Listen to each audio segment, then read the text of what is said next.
Hey, hi everyone. It's Michael Collins here from Cybercognition. Just waiting a couple of minutes to let a few people join, but hopefully you're online and getting ready to get some insights into how we can better align cybersecurity, their mission, to the business vision. And this will be based on real-world examples of where I've previously applied these approaches. What I normally do is just get a couple of people to drop a message into the chat, just so I can make sure that we're actually online and that the chat feature is working. I'll open it up for Q&A a little bit later on, but if someone can just pop some messages into the chat, that'd be great.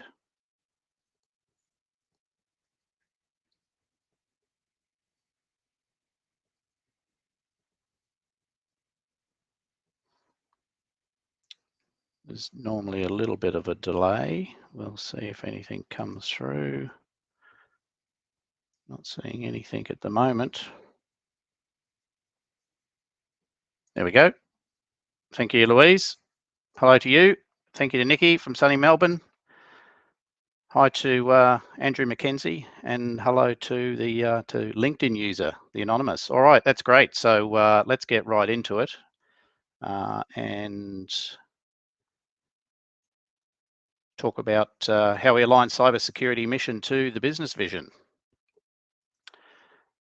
So I think one of the interesting challenges that we have in cybersecurity is that the word itself and the definition of cybersecurity is something that a lot of people don't understand. It's a word that originated back in the late 90s, and it really is a prefix that can be added to any term to make it seem sexy and cool and new. But part of that is the challenge that it doesn't align to the language that business stakeholders use and the general public as well. So whilst it sounds cool, it often doesn't add a lot of value to the discussions that we're having and creates a lot of complexity. As part of this research that I've done over the last couple of years, I looked at, how there's a lot of evidence out there and a lot of discussion around how people, especially CISOs, can align to the business value. These are some quotes that I pulled out of a number of different sources online. So you can see there that whilst it's a top priority for businesses, trying to align to business objectives can be a challenge. CISOs need to try and engage better with businesses. Some surveys that have been done show that people believe that they've suffered at least one negative impact in the past year due to a lack of cybersecurity and business alignment. And then I think the interesting one as well was a survey done recently where 100% of CEOs said they felt accountable both for cybersecurity in the EU and the US. However, the CISOs didn't think that their CEO felt accountable for cybersecurity. So there's definitely a lot of disconnect there between what businesses think they're doing and what the security teams think they're doing as well. Then if you look at the research, you can see here, I recently just did a quick search on Google Scholar looking for any papers that have been written around challenges aligning cybersecurity with business objectives. A couple of the ones that came there that were quite highly cited. Aligning cybersecurity with the business vision poses several challenges. They talk about the rapid growth of connectivity, the increasing use of different technologies, which just creates more complexity and confusion in the environment. There's specific areas that need to be addressed, aligning cybersecurity with the business vision that's crucial to effectively managing cybersecurity. And then again, I think that theme around complex digital value chains are exposing firms to risks that are beyond their direct control. So there's only so much you can do, and then it's out of your control. And C-suite executives and entrepreneurs even are puzzled about the complexity of these issues and concerns, which makes it even more important that we communicate in a transparent and a simple language to those stakeholders so they can understand that cybersecurity is not something that really has an end goal. You don't ever solve for it 100% of the time, which is what we'll explore in the next few slides as well. So consistently, there's a number of challenges. There's a lack of data that business stakeholders have, which makes it hard to demonstrate the value that cybersecurity teams are providing to the business. A focus on the technical aspects of it, which makes it difficult to communicate to a broad range of stakeholders within the business. We have siloed operations, which means that we end up with security teams uh, misaligning their priorities to what the business's priorities are at a strategic level. And then often cybersecurity is viewed as a cost center, which means that it often ends up being underinvested because it's hard to demonstrate how you're aligning to where the business is going, which is crucial for getting financial support for the activities that you have. So one of the ways of looking at it, cybersecurity generally, is from the lens of what they call a wicked problem. So wicked problems have a number of different characteristics to them or attributes. And this was a term that was defined back in the 70s by two gentlemen, Riddle and Weber. And they named a couple of attributes that you can see here that define a wicked problem. And I'm sure many of you can relate to these when it comes to cybersecurity. So there's often many people involved and many different opinions about what cybersecurity is and how you can best use it to serve the protection of a business assets. There's no defined formula. So there's no fixed way like a recipe that you would put together to ensure that you've got cybersecurity appropriately managed within your environment. There's a lot of complexities with the highly interconnected nature of the different stakeholders and the different actors within the cybersecurity environment. Implementing more solutions can breed new problems. So by implementing one thing to protect your business, you can actually create other issues, and those things can feed on each other. And one of the key things is that there's no stopping rule. So there's no point where you go, we have now solved the problem of cybersecurity and we can move on to focus on something else. So that means that decision makers across the business have to remain responsive and adaptive to the changing environment.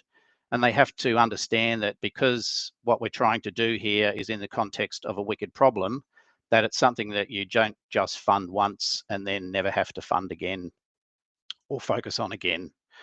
So it's something that really is a continual evolving and adaptable environment that you need to be aware of. And that's part of the communication to key stakeholders, is that we don't ever solve the challenges related to cybersecurity. So wicked problems result from a mismatch between how the real world systems operate and how we think they work.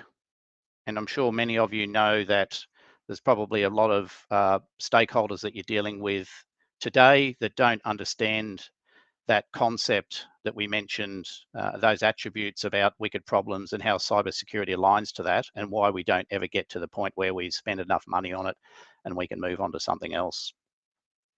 So that's that mismatch that we have between how people think the world works and how it actually works in reality that we have to help solve for.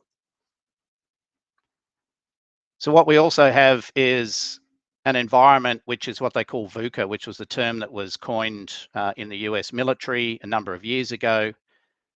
VUCA is a situation which is volatile, it's uncertain, it's complex, and it's ambiguous.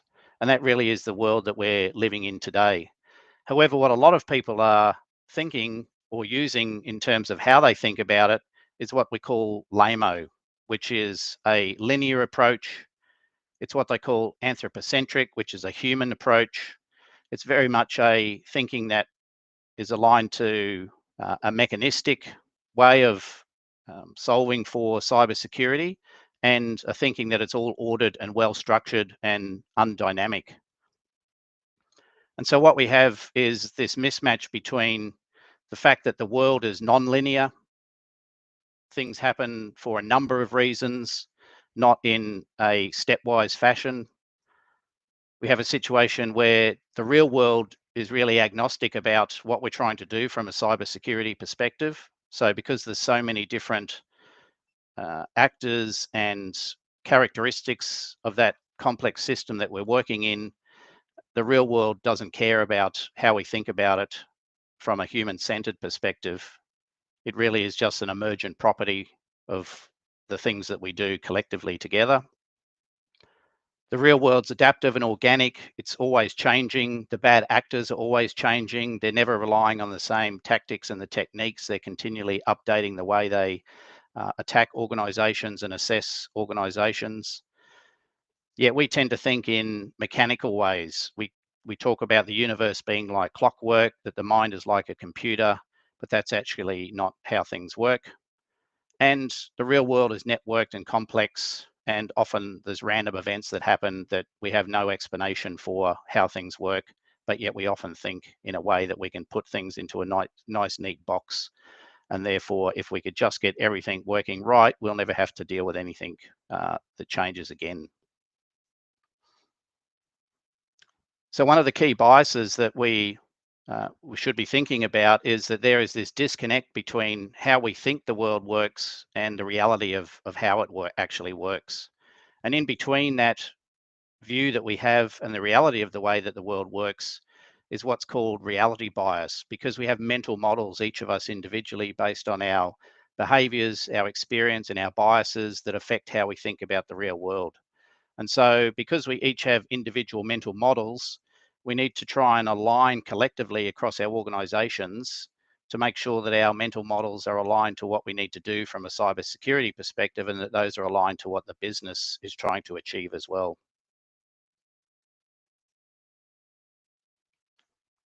So in this cartoon, you can see there's a depiction of these two pilots flying through a cloud bank and then wondering why they're seeing a goat up there in the cloud bank. So clearly their mental model that they have is not aligned to reality.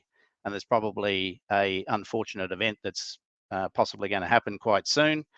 But we see this often within the real world, is that people are unaware as to what's actually happening because of their mental models. And so it becomes very important that we understand mental models, how they affect what we see, both at an individual and an organizational level. So what we actually need to do is understand that we have these mental models. They affect the way that we think about the world. And if our mental models are based on that LAMO concept or structure, then they're not going to be suitable for a world that is constantly changing, complex, uncertain, and volatile. I'm not going to go into a lot of detail around the systems thinking loop that you can see here, other than to say that mental models, getting them aligned across an organization is very important for how you communicate cybersecurity and how the business understands cybersecurity, what you're trying to do. If you go to my profile on LinkedIn, you'll see the live event that I did a couple of weeks ago. That talks in more detail about how we structure information in our mental models and how we can test those against the real world at an individual level. But ultimately, what we're talking about is developing core principles related to systems leadership or adaptive leadership. These core principles that you can apply help you to design and lead adaptive teams and organizations to help you better navigate the complexity and of the world and the organizations that we're working within, so that we can be more creative, more efficient, and more curious as to what's happening in those environments and better deal with them. So when we look for examples of how does this happen in nature, one of the examples that we have here, I'll show you a video of how nature deals with complex situations and can coordinate them quite well and deal with challenges that it faces on a regular basis.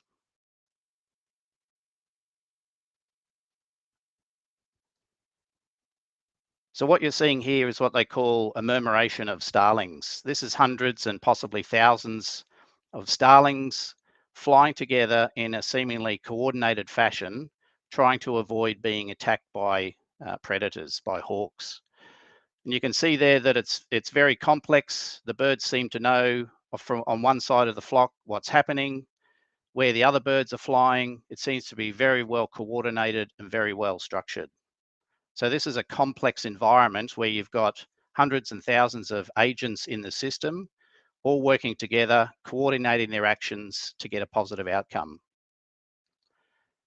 When researchers looked at this type of behavior, and it's not just unique to birds, it happens in a number of different areas within nature, they found that there was no leader. So they were looking for who was communicating how the other birds should be flying and what they should be doing. But they discovered that there were no leaders in those murmurations of starlings. All of them were collectively following simple rules. So the first rule was to maintain a constant distance from your nearest neighbor. The second rule was then adjust your direction to your nearest neighbors. And the third rule was avoid predators. And so in such a large group with all those actors or all those agents working collectively together, you may actually have some birds on one side of that group who don't know that the other side of the group's being attacked by predators. They're just simply following rules 2 and 3 until they see a predator and try and avoid them. And then those rules again are applied across the entire organization. So what we need to do is have simple rules related to cybersecurity that everybody collectively follows so that we're all heading in the same direction and we're all avoiding predators and getting a better outcome rather than working against each other.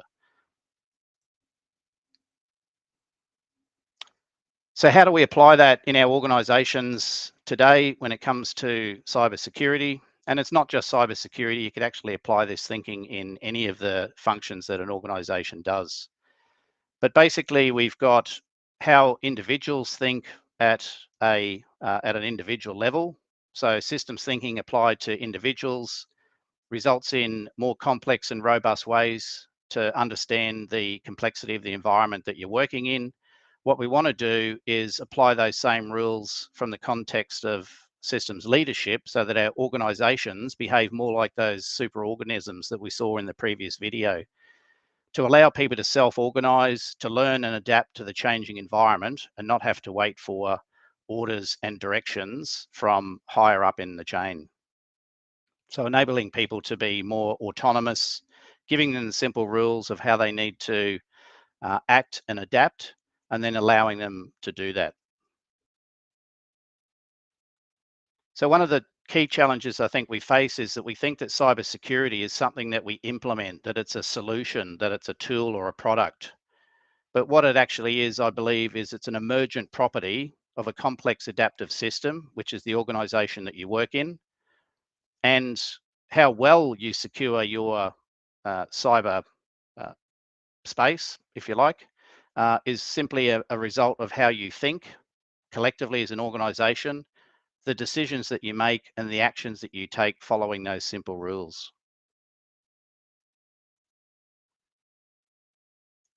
Most of you would be familiar with the traditional organizational model on the left-hand side. And that's what we see today, where we have very structured plans that are set out for 3 to 5 years that people follow almost to the letter without any deviation, even though the environment around you is changing. A lot of organizations are very much command and control, so strict hierarchy with levels of decision making, that people at the top make the decisions and the people at the bottom are the ones that follow those orders and those directions. And often if you turn a organizational chart on its side, you'll see that that command structure simply becomes the processes aligned to that command structure that an organization follows. So it's not very adaptable and not very iterative. And what you end up is the result where people are treated as resources and they're put into the machine and you churn out an outcome, and that's often not a very encouraging or enjoyable environment to be in.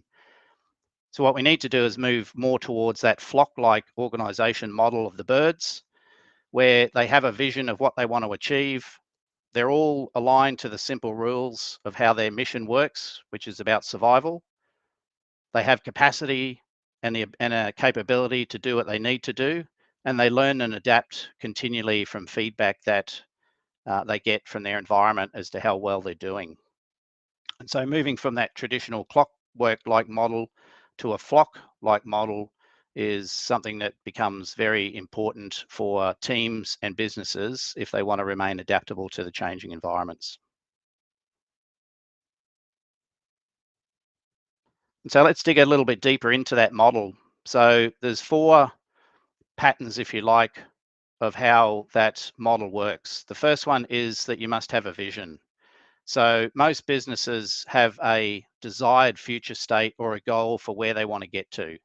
Not all of them are well defined, and not everybody in an organization always knows what they are, but ultimately a business will have a future state that it wants to be in.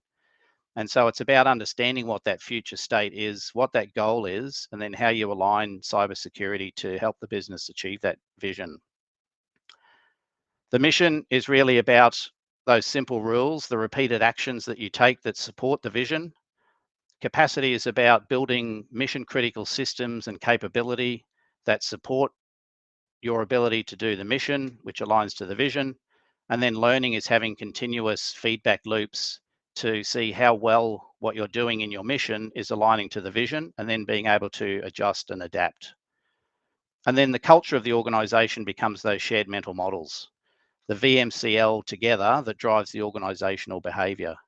Each of those are important because they're all linked. And if there's a break in the chain with any of those, where the mission that you're following is not in alignment with the business vision, as an example, then you're going to get people with diverging priorities, people fighting against each other, working against each other, and it's not a very good environment to be in, and very difficult for an organization to reach their vision when everybody's working at cross purposes. Maybe I'll just pause there for a quick second, and if any of this resonates with people, then, or you've heard or thought or seen an organisation where they're having those challenges, you could just drop that into the chat as well.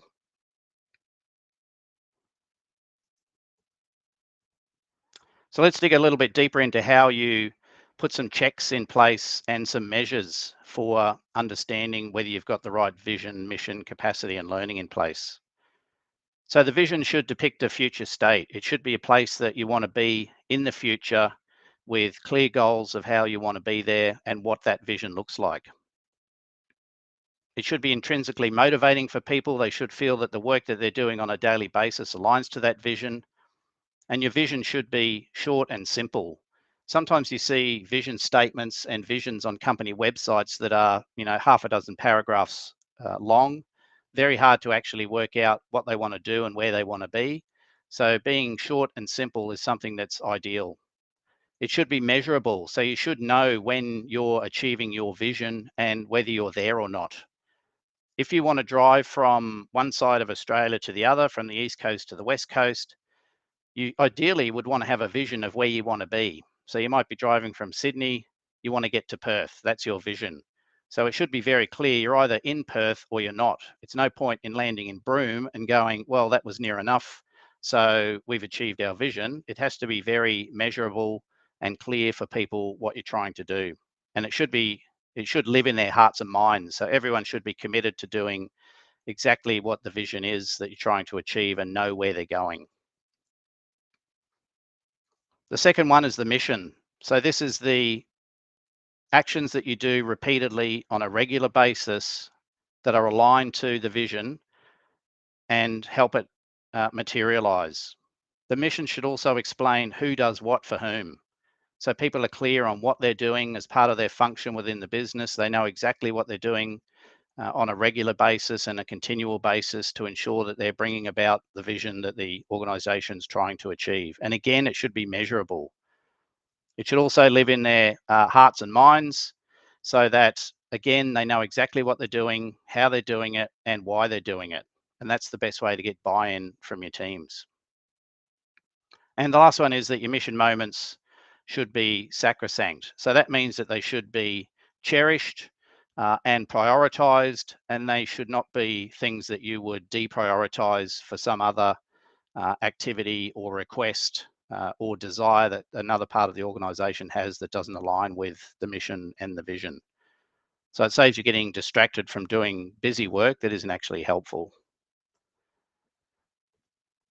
From a capacity perspective, you should have alignment that all of your systems that you have in place are interconnected, working together, and creating capacity that supports the mission, rather than what we often see in organizations, which is a bunch of systems, disparate tools and technologies which have been implemented to serve a very specific or a niche purpose, aren't well connected or connected at all, and sometimes aren't even implemented to help drive the mission of the part of the organization that's trying to help achieve the vision. So it becomes very disconnected. And again, it just creates a lot of confusion around what you're actually doing and how you're doing it. So having an interconnected system of systems becomes very important. And then the last one is feedback. And probably the simplest way to illustrate feedback, which I'm sure most of you probably would have done at least once today, is that feedback is simply like getting into the shower.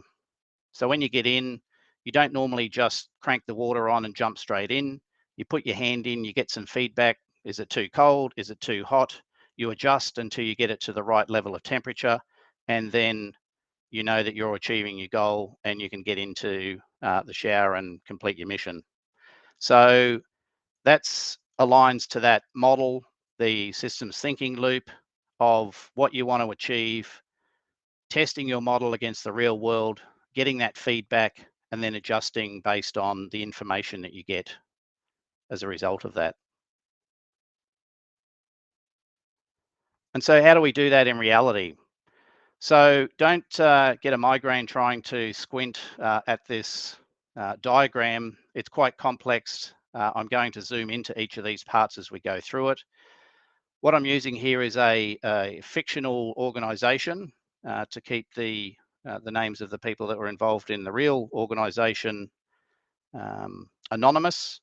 But this is something that I've actually implemented in a recent organization.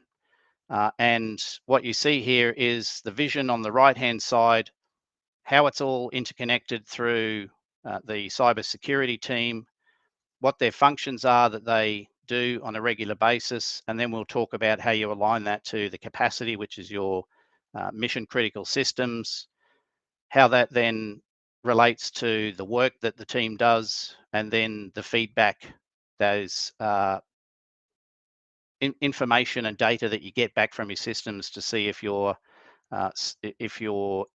what you're doing in your mission is working, and if you need to adjust and adapt, but making sure that people understand how their mission aligns to the organization's vision.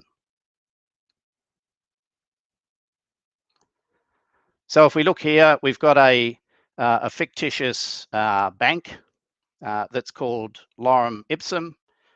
This is in the country of Contosia. So the bank's vision is to be the most trusted bank in Contosia. So as you can see from that, it's a very simple vision, very short, easy to understand. And then below that, they've got a number of metrics which they're using to measure how successful they are. So they could be looking at their customer NPS score. How satisfied are their customers? Is it a bank that they trust and that they use on a regular basis? They may look at things like their annual revenue, their cost to income ratio, how much money are they spending on the bank versus how much income they're making. They might be looking at their net interest margin, which is a common measure for banks and financial services. And then they might be looking internally at their employee NPS. So how happy are their employees? And so that's the vision that the bank has, the Lorem Ipsum bank has. Then on the left-hand side, you've got the mission that the information security team has to enable Contosia, their most trusted bank. And so anytime that you have a mission, they should be those simple rules that you follow that are very easy to understand for people, and they should be functions that you perform. So here what we've done is utilize the NIST functions. So NIST is made up, there's actually another one that's been added now, but for the moment we'll just focus on these 5. So NIST has 5 functions: identify, protect, detect, respond, and recover. So 5 functions that you perform. You could name these anything you want in reality. It doesn't have to be the NIST functions. They could be just things that you do on a regular basis that are relatable in terms that you might use in your business. But I think it's very helpful that NIST has those functions because it kind of fits this model nicely. Then at the top, you've got who does what for whom. So here, the mission of the information security team at the Lorem Ipsum Bank is to focus on the core functions of identify, protect, detect, respond, and recover, to ensure that the bank securely serves its customers and enables Contosio's most trusted bank. So very clear, very simple, easy for people to understand.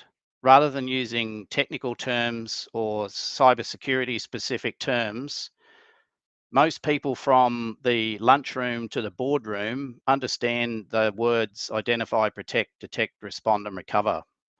So you're automatically using a language that most people are familiar with. And we're avoiding those challenges that we mentioned earlier, where business stakeholders really don't understand sometimes what the information security or the cybersecurity team is doing. So everything now that the Lorem Ipsum information security team does across those 5 functions should be directed towards helping the bank achieve their vision. And then based on those key metrics that they're measuring at the strategic level, you take that feedback to see how you're supporting that and whether it's aligned to what the vision is and whether you need to adjust. So if we go again a little bit, or actually before we go to the left, one of the things that you can do is if you're using those 5 functions from the NIST CSF framework, but you don't actually align internally to the NIST CSF framework, that's quite an easy thing to adjust to. If you're familiar with the secure controls framework, it's definitely something that you should have a look at. They've basically mapped over 140 standards across the world. So all the different regions have all of their standards in there from a cybersecurity perspective, from a privacy, GDPR, you name it, it's in there. They've aligned all of those standards and frameworks, what their requirements are. They can all be mapped back to those 5 NIST functions. So whether you're following the CIS control framework, NIST, ISO 27001, GDPR, whatever it is, you can tie those back to those 5 functions. So it doesn't mean that if you don't align to what those 5 functions are from a controls perspective or a risk management framework perspective, that you can't use those 5 functions to help communicate exactly what you're doing. So it becomes a very flexible method for how you can align your existing control framework to these 5 functions from a communications perspective. So definitely take a look at Secure Controls Framework. If you need a link to that, you can drop me a message or let me know in the comments and I can add it in there at the end of the event. Now we move from how we align the capacity systems to the mission. So what I've done here is just one example. So identify is simply a function of trying to identify threats and vulnerabilities that can impact the business. What you then do is list out your primary systems or your capacity that helps support that function. So here you can see the example. We've got external attack surface management, which is a feature within the Microsoft platform. We've got Microsoft Defender and vulnerability management. So these could be the primary support systems that the organization has to enable the identify function. So then it's a matter of aligning those systems to the functions. And you should also not only list out your primary systems, but also your secondary systems, which help support those primary systems. So in this example here, we've got EASM, the external attack surface management tool, performing the identify function, feedback that we get from that tool, which we'll jump into in the next slide in a little bit more detail, then gets fed into a ticketing system so that you can resolve any issues that you identify. and you simply replicate that across all of your primary systems that give you the capacity to do each of your functions. So you'd work your way through identify, protect, detect, respond, and recover, aligning both controls, capacity from a tooling perspective, capacity from a people perspective, into those functions to understand how they're all enabling the mission to help achieve the vision. Then what you do is once you've aligned your systems in your capacity to your functions, it's then about what do you do with each of those primary systems on a daily basis. So as you can see down in the center there, you have the daily tasks that are aligned to the external attack surface management system. So they then become the primary tasks that the system owner goes through on a daily basis. So here we've got a list of tasks to identify any new assets that the system has reported on. You then would review those new and existing assets or any vulnerabilities that it may have. You may then look at how you need to remediate those and prioritize it, and then so on and so forth. Each of those steps and those tasks are aligned to those primary systems, which align to the functions. That then gives you a very clear idea of what your role is within the business. If this was the tool that you were responsible for, you can see the through line, if you like, from everything that you do on a daily basis with the capacity that you have and how it aligns to the mission and how that aligns to the business's vision. And then you would replicate that across all of the systems to make sure that everybody's clear on what they're doing and why they're doing it. Then on the left-hand side, we've got the learning, so the feedback. What feedback are you taking from that system? What is it telling you about how your environment is currently configured? So you may use some metrics that are displayed here in terms of understanding what's the total number of assets that your external attack surface management tool has, how many of those are new compared to what you knew you had before it did the scan, and then you may be measuring how many of those new assets are actually managed. So they were gone through a change management program and are under active management and the organization knows about it, and how many of them are new assets which are unmanaged. So are you actually in a situation where you're publishing assets out to the internet without any change management? All those assets aren't managed, or nobody really knows where they're actually from and what they're doing. So that's the kind of feedback that you're looking from to help inform how you need to change your system to make sure that you're not publishing assets externally without anybody being aware of it and that they're in a secure state. And so if you've got a trend of assets being published to the internet and they're unmanaged and you're not sure how it's getting there, that's basically telling you that your system has structures which are not optimized for your cybersecurity, to maximize your cybersecurity posture.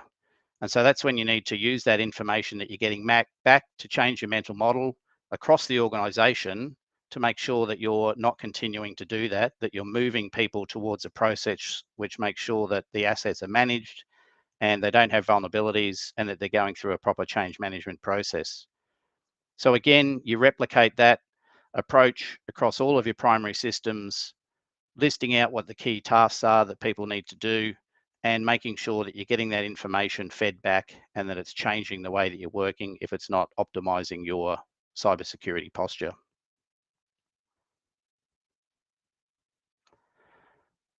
So that whole process end to end ensures that you've got alignment, you've got adaptability, you're adjusting and changing based on the information that you're getting back, and you're using those 5 functions in your mission to then communicate further out into the organization as to how you're tracking and how you're supporting the organization's vision.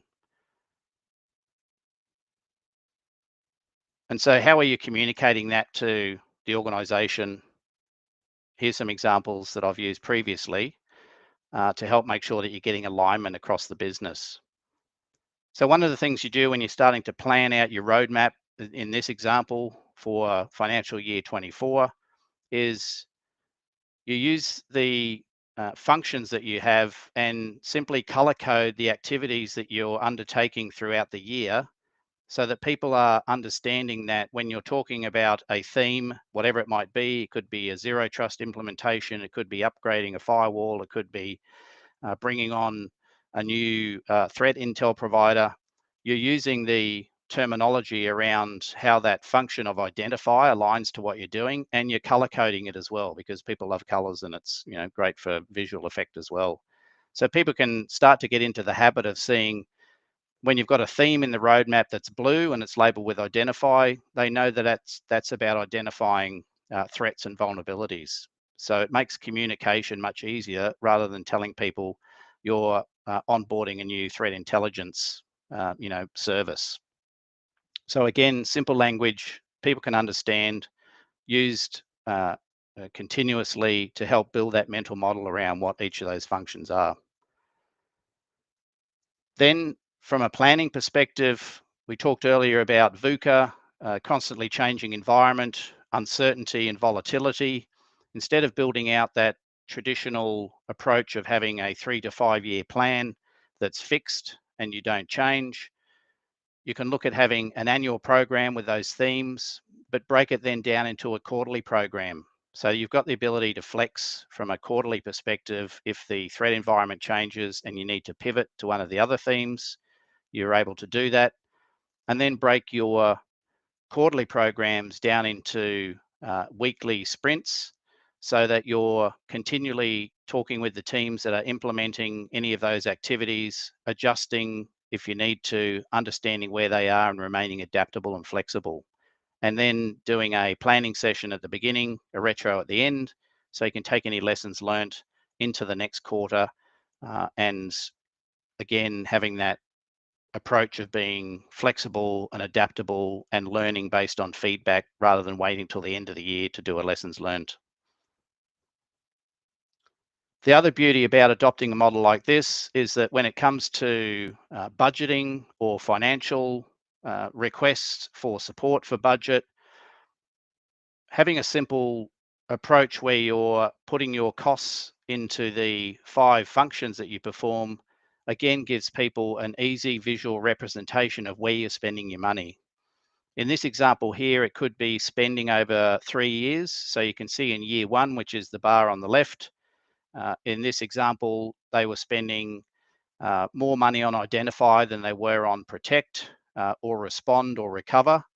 So in that sort of situation, they've probably got capacity, which is identifying that they've got vulnerabilities, but they don't have controls or any protective mechanisms in place to do anything about it.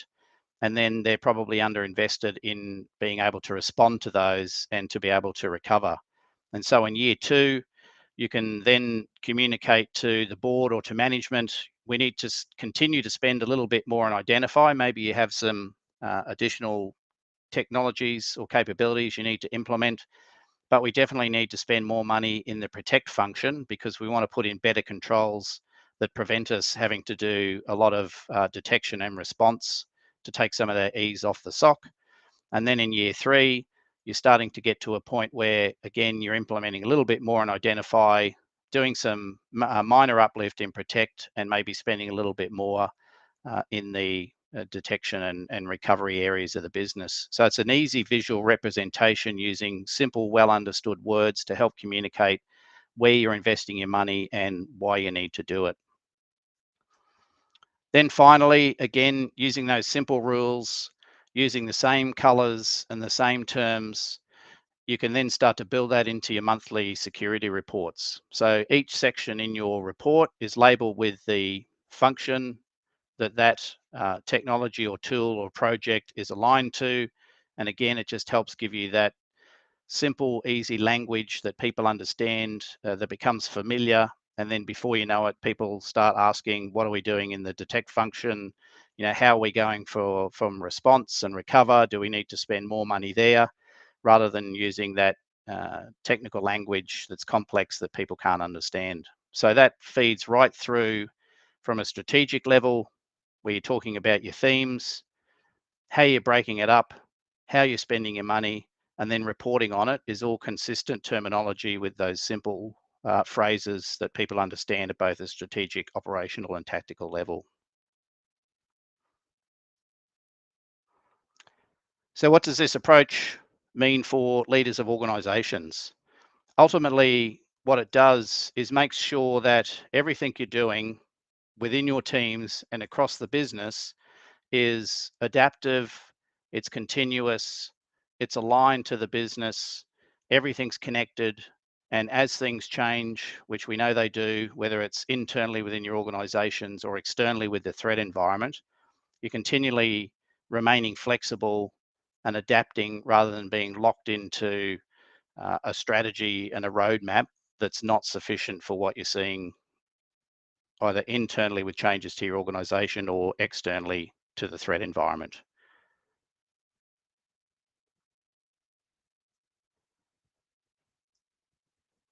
All right. So that pretty much wraps it up. Hopefully that gives you a insight into a different way of approaching how you're communicating and how you're delivering cybersecurity.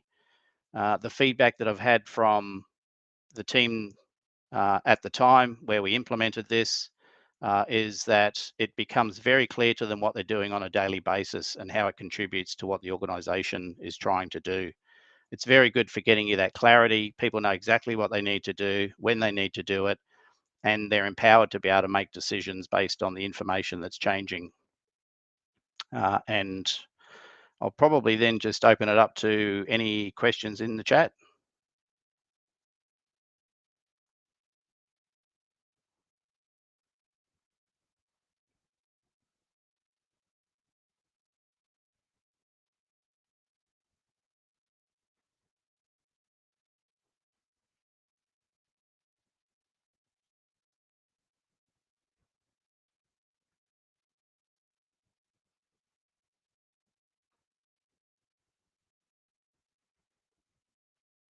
All right, unless there's a lag or there's no questions.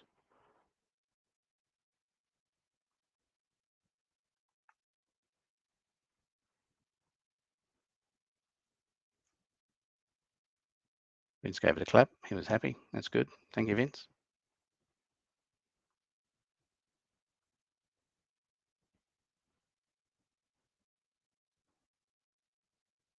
Vince was living the dream at the time too, just for full disclosure. So Louise has a question. Can you tell us what didn't go as planned when you implemented this and how it changed your approach? So very good question, Louise. I think one of the questions I had was this was related just to the way that the cybersecurity team worked rather than the entire organization. So I wasn't actually sure whether it was something you could implement in isolation, but I think what we discovered was that you can do it. And whilst other parts of the business may not implement exactly the same model, they definitely benefit from the way that it changes how it changes the way that the cybersecurity team works. So it shows that they're adaptable, that they're using language that's easy to communicate, and that just helps build rapport both with technical teams that you work with. The board was definitely supportive of it, and regulators were also supportive of it as well. They hadn't actually seen anything like this as well. So they were the positives for it. I think things that didn't go exactly as planned, I can't think of anything specifically other than it just takes time for people to understand the model. That once they get the buy-in, then you start to get the momentum. So the whole approach is about remaining adaptable and flexible and making it work for your organization. It's not something that you can just go take this layer and put it straight into an organization and expect it to work, because every organization is ultimately different. So I think just remaining adaptable, testing it like anything, and changing it as you go, but maintaining that overall structure is the key one, and focusing on the simple rules.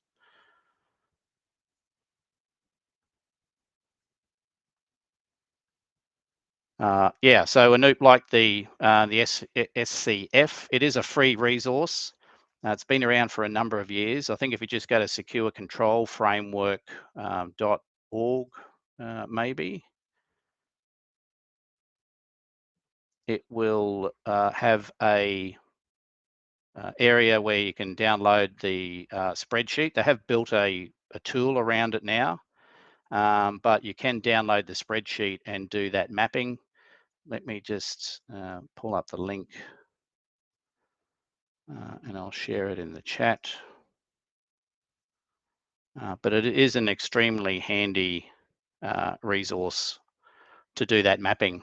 And they have a lot of other benefits to that spreadsheet as well. So there's the link in the chat. Hopefully you can access that.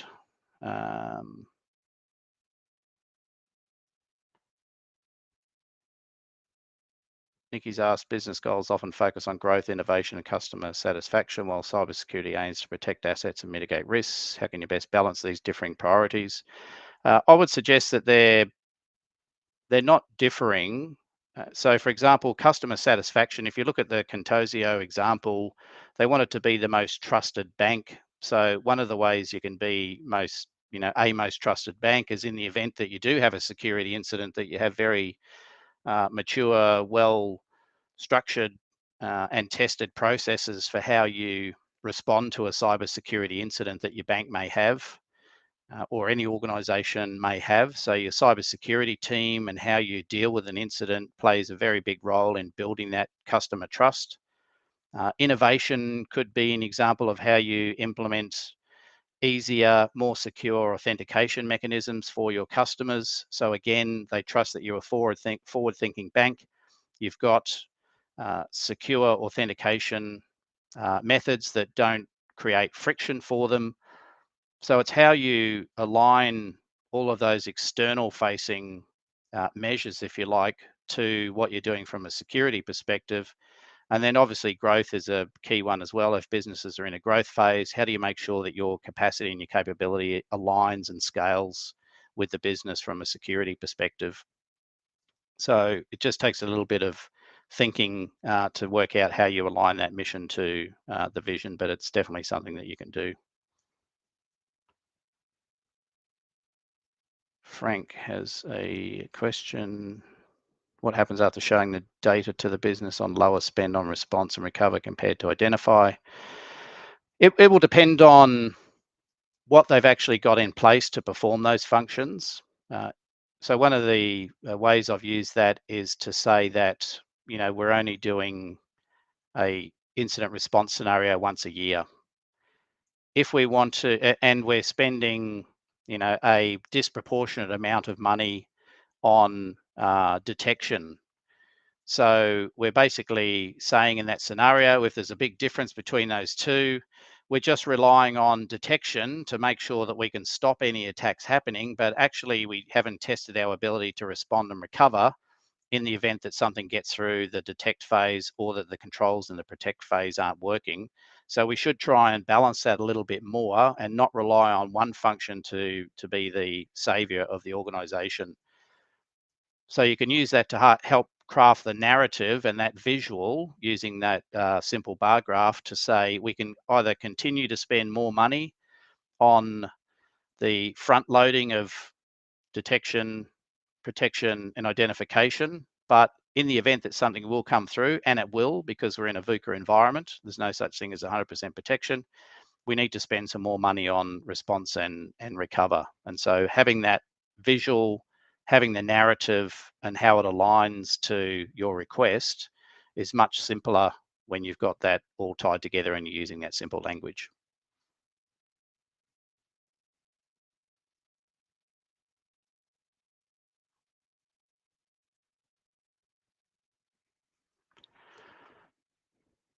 All right. I think we might close that out now. We're almost to the top of the hour, but it would be remiss of me not to at least do a little bit of self-promotion. So normally at the previous LinkedIn event, I gave people the ability to download a free ebook that I've produced on introducing you to more of the principles of systems thinking for cybersecurity. There's a QR code there. It's free to download. If you haven't accessed it already, then by all means, scan that code. It'll take you to the landing page, and you can download that free ebook. I'm looking at developing one around VMCL as well. So if you are interested in that, shoot me a message or make a note in the comments. And once I build that out and make it public, I can let you know. Other than that, that's about it. If you're not already following me on LinkedIn, then feel free to do so. Certainly appreciate educating people on these approaches. Like I said, this has been done in real life, so it's not something that's theoretical, and it does work. And hopefully it's something you can consider as part of the way you communicate and get better alignment between cybersecurity and the business. With that, I will wrap it up. Thank you very much. This is also live streamed on YouTube, so if you want to watch it on there, I'm not sure how that went, but I tested it, or testing it in this one on the YouTube channel. So feel free to access it there, and this recording will be available also on my LinkedIn profile. Thank you very much for taking your what was probably your lunchtime to listen. Very much appreciate it. Any questions or queries, definitely reach out. More than happy to answer any questions that you may have. Thank you very much, and have a good day, everybody. Bye.